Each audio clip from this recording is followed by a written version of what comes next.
Sa magulong taon ng 1825, sa gitna ng kaguluhan ng Black War sa Tasmania, si Claire Carroll, kilala bilang Nightingale dahil sa kanyang nakakaakit na boses, ay naninirahan kasama ang kanyang asawang si Aiden at ang kanilang sanggol na anak na babae sa isang maliit na nayon.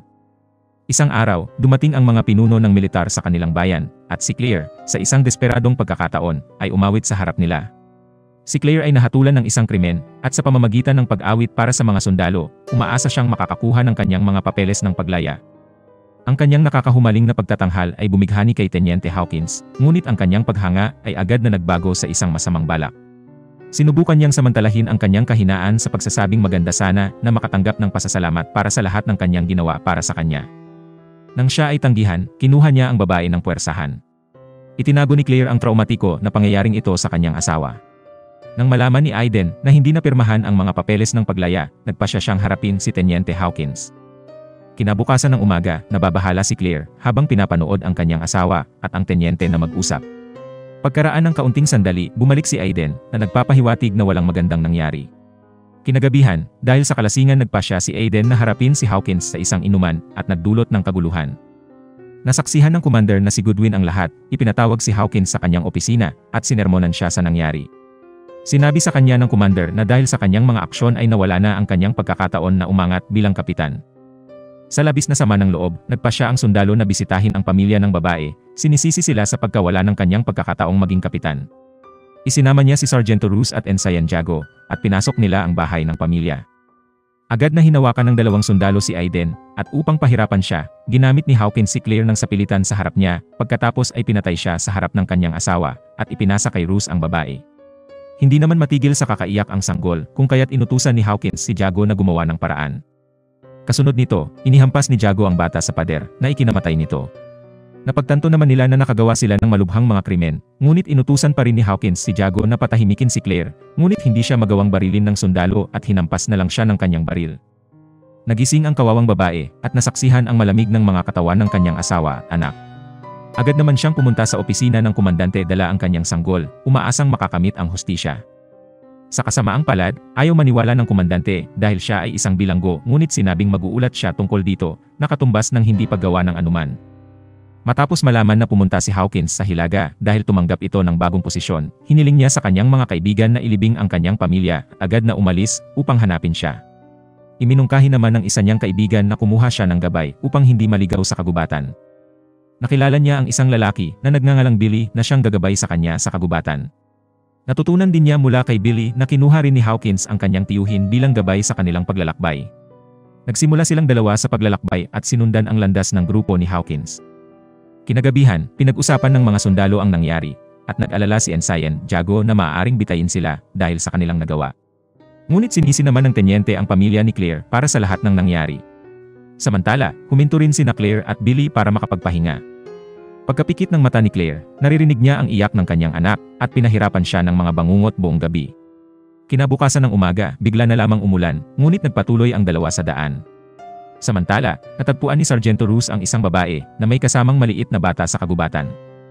Sa pilitan niyang dinala ang babae sa kanilang kampo at iniwan ang umiiyak na bata ng mag-isa. Nang makita ni Hawkins si Roos kasama ang babae, inutusan niya siyang paalisin ito. Ngunit sinabi ni Roos na kakaiba ang ganda ng babaeng ito at napagtanto ito ni Hawkins.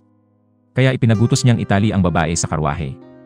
Samantala, nakarating sina Billy at Claire sa isang ilog na may malakas na agos.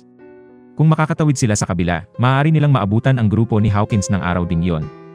Ngunit nag-atubili si Billy na tumawid dahil delikado, na labis na ikinainis ni Claire at nagpasya na tumawid mag-isa.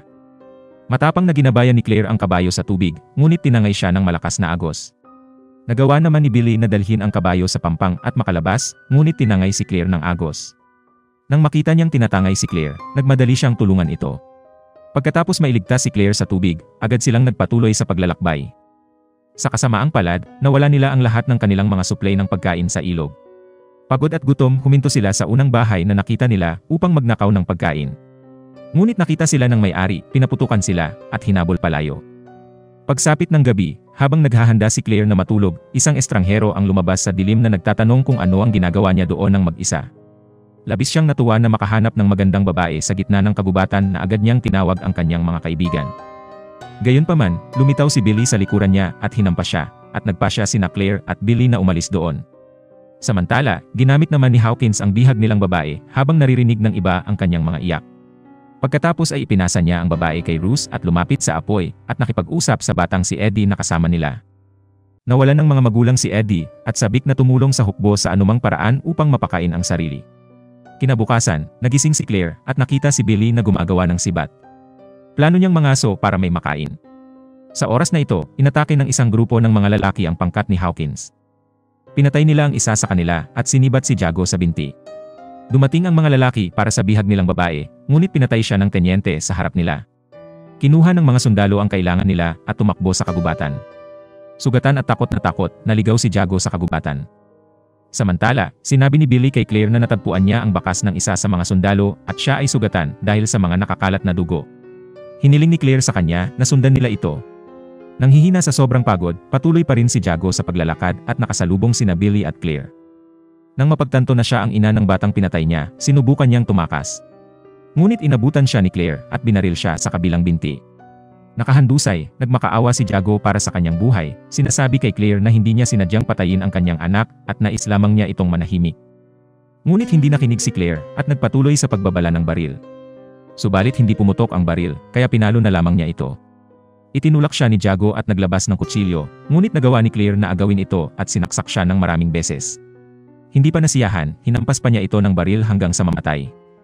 Nang makita ito ni Billy, nagpasya siya na umalis, ngunit nakiusap si Claire at pinigilan siya, sinasabing maliligaw siya sa gubat kapag wala siya.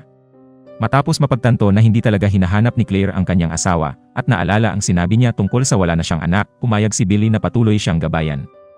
Di nagtagal, natagpuan nila ang isang karwahe na iniwan ng grupo ni Hawkins. Matapos siya satin ang lugar, sinubukan ni Billy na babalaan si Claire, ngunit iginiit niyang magpatuloy. Kinabukasan ng umaga, nagising si Claire mula sa isa pang bangungot at nakaranas ng matinding sakit sa dibdib. Bilang isang nagpapasusong ina, wala siyang mapaglalagyan ng kanyang gatas. Nagmungkahi si Billy ng isang paraan upang matulungan siya, ngunit hindi siya naniniwala sa anumang ritual na mahika nito. Pagod at nararamdaman ang bawat sakit sa kanyang katawan, nawalan siya ng malay at nahulog sa isang bangin na nagpilit sa kanya na pumayag sa ritual na iminungkahi ni Billy upang mapabuti ang kanyang pakiramdam. Samantala, si Charlie, bahagi ng grupo ni Hawkins, ay sinadya silang iligaw upang maghiganti para sa ginawa ng militar sa kanyang mga kalahi.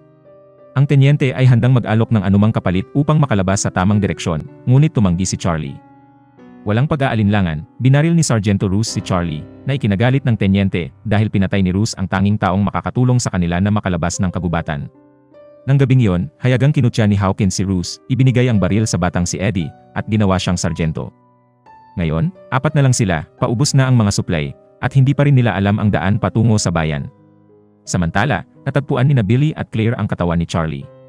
Pagkatapos ay nagsagawa ng ritual si Billy at inilibing siya ayon sa kanyang mga kaugalian. Ngayon ay nais ni Billy na maghiganti para sa pagpatay sa kanyang tiyuhin. Agad nilang naabutan ang grupo ni Hawkins at nagplano ng ambush. Ngunit hindi nagawang barilin ni Claire si Hawkins nang makita niya ito. Nakita naman siya ni Hawkins at binaril siya. Sugatan, tumakbo si Claire palayo at inabutan siya ni Billy. Dahil sa takot ay ayaw na ni Claire na ituloy ang kanyang paghihiganti at nais nang umuwi. Pumayag si Billy at sinabi sa kanya na kailangan nilang agad na kumilos. Ngunit iginiit niyang kunin muna ang kanyang kabayo dahil yun lang ang naiwan ng kanyang asawa para sa kanya. Itinago siya ni Billy habang kinukuha ang kabayo. Sa kasamaang palad, nahuli siya ng grupo ni Hawkins at binugbog siya. Pinilit siyang gabayan sila sa daan palabas ng kagubatan. Habang nasa daan, gumawa si Billy ng malalakas na ingay na waring tumatawag ng mga ibon, ngunit ito ay para gabayan si Claire upang hindi ito maligaw. Sinundan naman sila ni Claire mula sa likod, ngunit napansin siya ng tenyente at binaril siya ng ilang ulit. Buong gabi, nagpagalagala siya sa madilim na kagubatan, hinahabol ng mga boses mula sa nakakatakot na gabing iyon. Kinaumagahan, nagpatuloy siyang maglakad sa malalim na kagubatan at nakatagpo ng itim na ibon na binanggit ni Billy at sinundan ito. Ang pagsunod sa ibon ay nagdala sa kanya palabas sa daan, kung saan nakilala niya ang isang mag-asawa na nagsabi sa kanya na nasa pangunahing daan siya patungo sa bayan at pagkatapos ay umalis. Ilang sandali lang, huminto ang isang dumadaang karwahe at inutusan ng babae sa loob ang kutsero na pasakayin si Claire. Sa daan, nasorpresa siya nang makita si Billy na tumatakbo mula sa kagubatan. Bumaba siya mula sa karwahe at tumakbo patungo sa kanya. Sa pamamagitan ng kanilang mga mata, makikitang masaya silang makitang muli ang isa't isa. Nagpatuloy sila sa kanilang paglalakbay na magkasama, at nang makita nila ang isang bahay sa tabi ng daan, agad silang pumasok. Nagulat sila nang makita ang malalamig na mga bangkay ng mga may-ari sa kama. Nag-aalinlangan man, naghanap sila ng pagkain at malinis na damit pagkatapos ay nagpatuloy sa kanilang paglalakbay. Sa daan, nakita nila ang isang grupo ng mga puting lalaki na may mga huling bihag. Agad na naisip ni Claire na tutukan ng baril si Billy, nagpapanggap na siya ay bihag din at kanyang bilanggo. Makalipas ang ilang sandali, nadaanan sila ng isang matandang mag-asawa na nakasakay sa karwahe. Inanyayahan nila sina Claire at Billy sa kanilang lugar upang kumain at magpahinga. Habang kumakain ng hapunan, si Claire lamang ang unang inanyayahan sa mesa. Ngunit iginiit ng matandang lalaki na sumali si Billy sa kanila sa mesa na ikinatuwa ni Claire. Dahil dito, naging emosyonal si Billy at nagsimulang umiyak na parang bata na nagmumungkahi na ito ang unang pagkakataon na siya ay tinrato ng ganito. Kinaumagahan, dinala sila ng matandang lalaki sa bayan at pinayuhan na umiwas sa gulo. Si Claire ay pumunta sa isang pawn shop upang ibenta ang kanyang mga alahas, habang si Billy ay nagtatago sa isang sulok. Nakita ni Billy si Hawkins na nakikipag-usap sa mga mataas na opisyal. Nagyayabang siya sa kanila na nakaligtas siya sa kagubatan ng walang gabay dahil kabisado niya ang lugar. Humanga sa kanya ang mga opisyal at inanyayahan siyang uminom. Nang bumalik si Claire, nakita nila ang kanyang kabayo na nakatali sa bakod kaya sinubukan nilang kunin ito. Sa kasamaang palad, nakita sila ni Hawkins at inutusan si Ruth na kumuha ng isang konstable at sabihin na kahuli siya ng magnanakaw na nagtangkang patayin ang isang opisyal. Pagkatapos ay pinagbantaan sila ni Hawkins na kung makita pa silang muli, papatayin sila. Galit na galit, nagplano si Claire na sundan si Hawkins at sinabihan si Billy na magtagong muli sa sulok. Wala nang nagawa si Billy kundi pagmasdan si Claire papalayo. Sa harap ng mga opisyal, ibinunyag ni Claire ang lahat ng kalupitang ginawa ng tenyente sa kanya at sa kanyang pamilya. Sinubukan ni Hawkins na ipaliwanag ang kanyang sarili sa mga bagong pinuno at upang patahimikin si Claire, sinampal niya ito. Bilang tugon, tinitigan ni Claire sa mga mata ang lalaki at nagsimulang umawit pagkatapos ay tahimik na umalis. Isinakay siya ni Billy sa kabayo at mabilis silang umalis ng bayan. Kinagabihan, tinanong ni Claire si Billy kung mayroon silang taong katulad ni Hawkins sa kanilang nayon at kung ano ang ginawa nila sa kanila. Sinagot ni Billy na mayroon ding mga lalaki na katulad niya, puno ng masasamang espiritu. Sa simula, may isang tao sa nayon na makikipag-usap sa kanya at hihingi ng tulong sa kanilang mga ninuno sa pamamagitan ng isang seremonya. Tinanong ni Claire kung ano ang ginagawa nila kung hindi nakikinig ang tao at paano nila pinagagaling ang mga ito. Sinagot siya ni Billy na hindi nila sila pinagagaling kundi pinapatay nila ang mga ito. Sa kalagitnaan ng gabi, nagsagawa ng ritual si Billy habang pinipintahan ang kanyang katawan. Ilang sandali, nagising si Claire at hindi makita si Billy, kaya agad siyang sumakay sa kabayo patungo sa lungsod. Nakita niya si Billy na may pintura sa katawan tulad ng isang mandirigma at sinubukang pigilan siya, ngunit pumasok pa rin siya sa silid ni Hawkins at sinaksak siya ng sibat sa puso. Si Ruth, na dumating dahil sa ingay, binaril si Billy sa tiyan at pagkatapos ay sinubukang lagyan muli ng bala ang baril, ngunit nagawa ni Billy na patayin ang pangalawang masamang tao na sinaksak siya ng walang awa. Agad silang tumakas, naglakbay buong gabi at dumating sa tabing dagat sa bukang Liwayway. Pagkatapos ng ritual, umupo si Billy sa buhangin, hinihintay ang kanyang wakas. Nagsimula si Claire na umawit habang pinapanood ang pagsikat ng araw, habang hinarap naman ni Billy ang kanyang huling bukang liwayway. Tulungan kaming palaguin ang channel na ito. Mag-subscribe para sa higit pang mga video araw-araw, i-turn on ang mga notification, at mag-iwan ng like at komento. Salamat sa panonood. Kita-kits sa susunod.